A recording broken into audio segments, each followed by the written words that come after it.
आमचं आंदोलन आपलं कामगार युनियनचं आपण राजे प्रतिष्ठानकडून आपली संघटना या आंदोलनामध्ये सहभागी करून कामगारांच्या हिताचा विचार करून कामगारांचं जे आता 2 महिन्यापासून जे नुकसान होत आहे कामाचं घराचं याचं सगळ्या प्रत्येक गोष्टीचं नुकसान जे होत आहे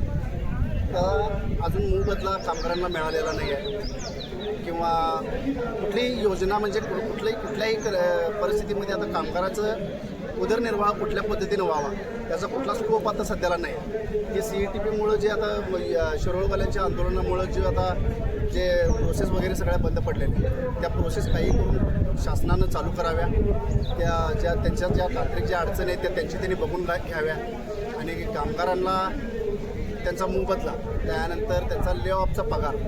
जे आता 2 महिन्यापासून ज्या कंपन्या बंद आहेत त्या कामगारांकडे लक्ष कोण देणार त्यानंतर प्रत्येक कामगाराला बचत गट आहे बँकेचे हप्ते आहेत त्यांचे हप्ते कोण भागवणार अशी परिस्थिती निर्माण झालेली आहे त्यामुळं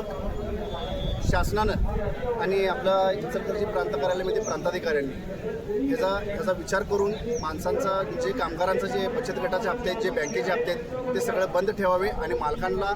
विनंती माझी हीच आहे की कामगारांनी तुम्हाला आत्तापर्यंत एवढा सपोर्ट केलेला आहे त्यामुळे तुम्ही सपोर्ट करून कामगारांना चांगलं लक्ष द्या कामगारांकडे व्यवस्थित लक्ष द्या आणि त्यांच्या उदरनिर्वाहाचं काय तर तुम्ही सुद्धा हे करा जे आता अंकुशवाल्यांनी जे आंदोलन केलेलं आहे त्या अंकुशवाले आत्तापर्यंत काय झोपलेलीत काय एवढ्या दिवस झालं प्रोसेस चालू आहे तुम्ही 25-30-35 वर्षापासून कंपन्या चालू आहेत त्यावेळी ह्यांना प्रोसेसचं पाणी दिसलं नाही काय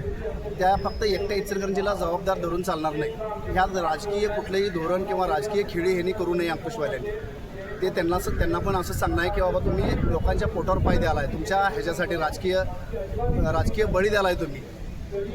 इचलकरंजीच्या लोकांचा स्टार्ट अंकुश आंदोलनवाली व इचलकरंजीतील काही थोड्याफार नेते लोकांनी कुठलेही यात राजकीय खेळी खेळू नये व आम्हाला व्यवस्थितपणे न्याय मिळावा ही विनंती आहे आमची.